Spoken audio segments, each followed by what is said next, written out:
Hello dear student right. तो tax direct taxation का sum solve करें राइट। तो अभी मैं सैलरी का सम स्टार्ट कर रहा हूँ।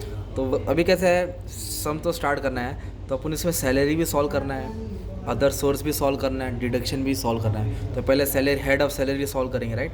तो क्वेश्चन रीड करेंगे कि राहुल है जो फिजिकली डिसेबल है, लाइट हैंडीकैप है 65%। कितना परसेंट है वो?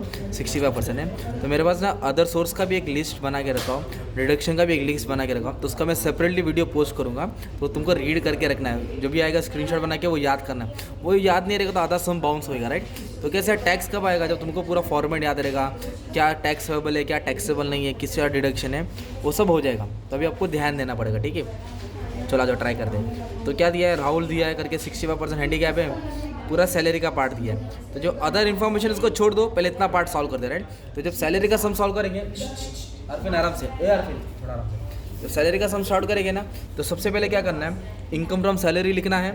और डिडक्शन क्या आएगा? अंडर सेक्शन 16, ब्लैंक्स में भी आएगा under section 16। Professional tax deduct होएगा, कम होएगा।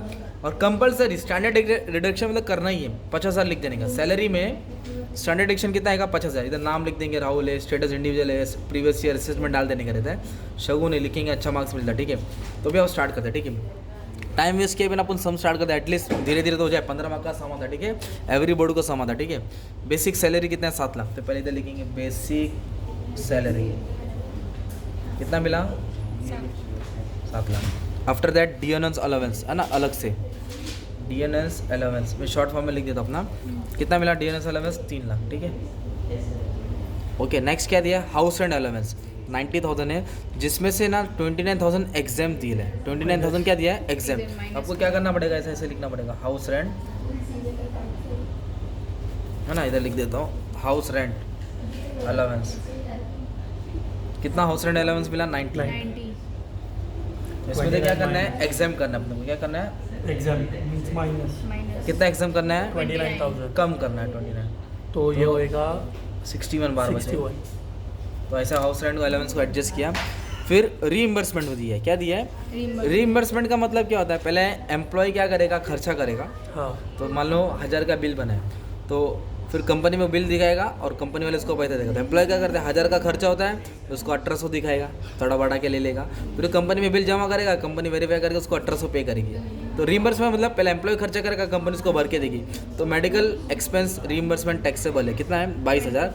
टैक्सेबल मतलब अपने को लिखना है, तो इधर लिखा है रीइंबर्समेंट। क्या लिखा है इधर? रीइंबर्समेंट। काय का रीइंबर्समेंट हुआ? मेडिकल एक्सपेंस लिख देना फुल फॉर्म, ठीक है। तो कितना अमाउंट दिया है मालूम है क्या?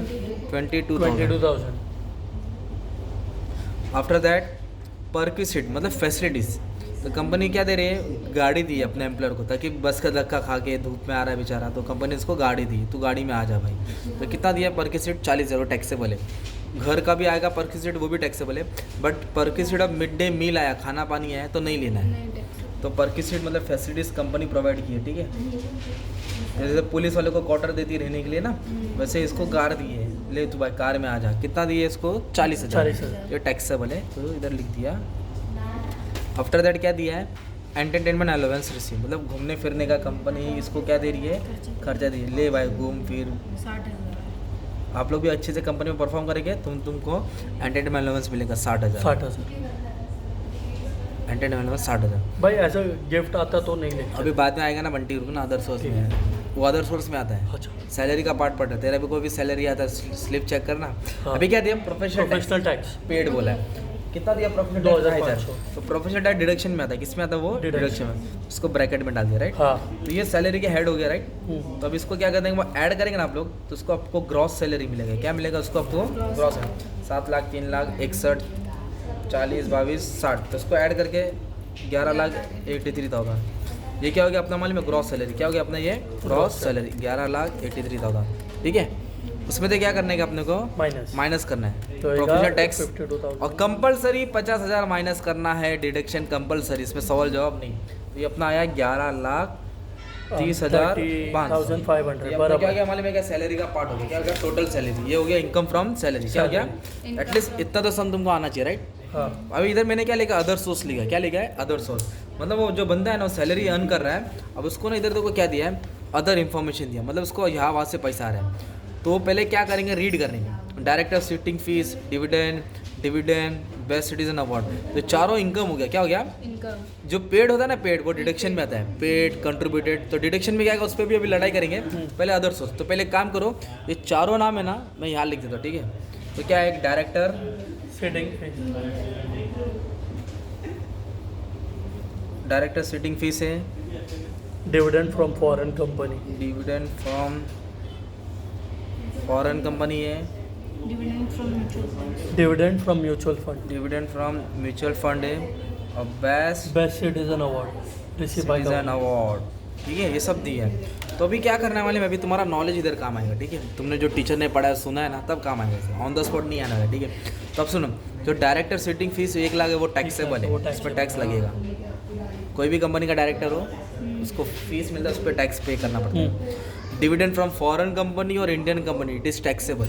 हाँ, dividend from mutual fund, UTI, सब टैक्सेबल है, ठीक है। Taxable. तो dividend from foreign company taxable, taxable, और dividend from mutual fund is also taxable. Taxable. Lockdown के पहले माफ था, फिर रूल चेंज हो गया, तभी टैक्सेबल हो गया। क्या हो गया वो? टैक्सेबल।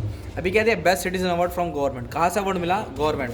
तो जो अवार्ड तुमको गवर्नमेंट से Exempt. मिलेगा, एग्जैक्ट। कुछ हद तक गिफ्ट माफ होता है, तो ये एग्जाम्प्ट है, इस पर टैक्स लगेगा नहीं। तो अभी इस पर टैक्स लगा तो अमाउंट लिखा, इस पर टैक्स नहीं लगा, इस पर नहीं लिखा। तो इसका मैं एक लिस्ट तैयार करके रखा हूँ, तुमको अपलोड कर दूंगा तो आइडिया आ जाएगा, ठीक है। तो ये हो गया डायरेक्टर सीटिंग फीस। तो कुछ इनकम टैक्सेबल हुआ और कुछ इनकम एग्जाम्प्ट हुआ। तो इसको टोटल ले लेंगे तो अदर सोर्सेज ने कितना कमाया? 1,30,000। कितना कमाया? 1,30,000 बराबर। ये सैलरी से आया, हाँ। ये बाहर से आया। अब इन दोनों को ऐड करेंगे तो आपको क्या मिलेगा? Gross total income. इन दोनों को क्या करना है? ऐड करना है। तो दोनों को ऐड करके कुछ इतना अमाउंट आ रहा है, राइट? 12,60,500, ठीक है। फिर डिडक्शन अंडर चैप्टर 6 थे, डिडक्शन अंडर चैप्टर 6A। तो कुछ डिडक्शन आएगा। तो डिडक्शन में क्या क्या आता है, पहले वो याद कर लो। डिडक्शन मतलब गवर्नमेंट क्या कर रहा है, जो सैलरी का टोटल है ना, इस पर टैक्स नहीं लेगा, कुछ और अमाउंट कम करेगा। तो डिडक्शन में कैसे पहचानेंगे? पेड लिख के आएगा, डिडक्शन में रहेगा। डिपॉजिटेड लिख के आएगा, डिडक्शन में रहेगा। कंट्रीब्यूटेड लिख के आएगा, डिडक्शन में रहेगा, है ना। अमाउंट स्पेंड करके लिख के आएगा, राइट, अमाउंट स्पेंड। ये सब डिडक्शन है। तो जैसे आप लास्ट लाइन देख सकते हैं। और क्या डिडक्शन में आएगा, मतलब हैंडीकैप रहेगा ना, क्या रहेगा? हैंडीकैप। इसका अलग अलग रूल है, भी अपने को ध्यान देना पड़ेगा, ठीक है। तो ही पेड, उसने भरा।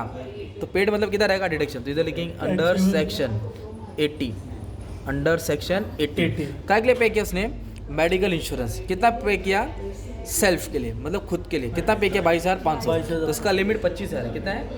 25 से ज़्यादा रहेगा तो 25 से आएगा।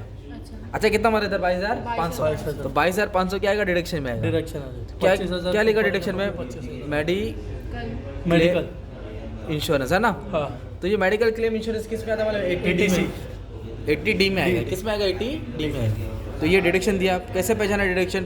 पेड लिखा था। क्या लिखा था? पेड। और एक ऊपर दिया देखो, फिजिकली डिसेबल। कितना परसेंट? 65%। तो उसका रूल क्या है? अगर कोई डिसेबिलिटी 40 और 80% के बीच में है, 40 और, तो उसको कितना माफ होगा? 75,000। अगर कोई डिसेबल हैंडीकैप 80% से ज़्यादा है, कितना? 1,25,000 उसका। 1,25,000। और डिडक्शन किस में आएगा? हैंडीकैप, खुद हैंडीकैप है ना, तो हाँ। 80D में आएगा। किस में आएगा? 80D 80D में आएगा, ठीक है। ये भी डी, वो भी डी। नहीं, ये 80U में आएगा, ये ये 80U में आएगा, सॉरी। किस में आएगा? 80U में आएगा। Under section 80। अंडर सेक्शन 80 तो याद कर लो, UBD ABCD आ जाएगा। तो डिडक्शन में आएगा तो लिखेंगे डिसेबिलिटी। क्या लिखेंगे? डिसेबिलिटी परसेंटेज लिखेंगे 65 और तो कितना परसेंट डिसेबिलिटी था वो? 65। 65। तो उसका लिमिट क्या है मालूम है? 65, मतलब 80 से कम है ना, तो 75,000 तो 75 है। यह एडअप होएगा। इसको ऐड करके इतना आ जाएगा। 97,500। डिडक्शन मतलब क्या होता है? कम होता है, कम होता राइट। है। जो तो तुम्हारा ग्रॉस सैलरी है ना, 12,60,000, इसमें से क्या कर देंगे आप लोग? माइनस करते हो 11,63,000। ये तुम्हारा क्या हो गया? Net taxable income. क्या हो गया? नेट।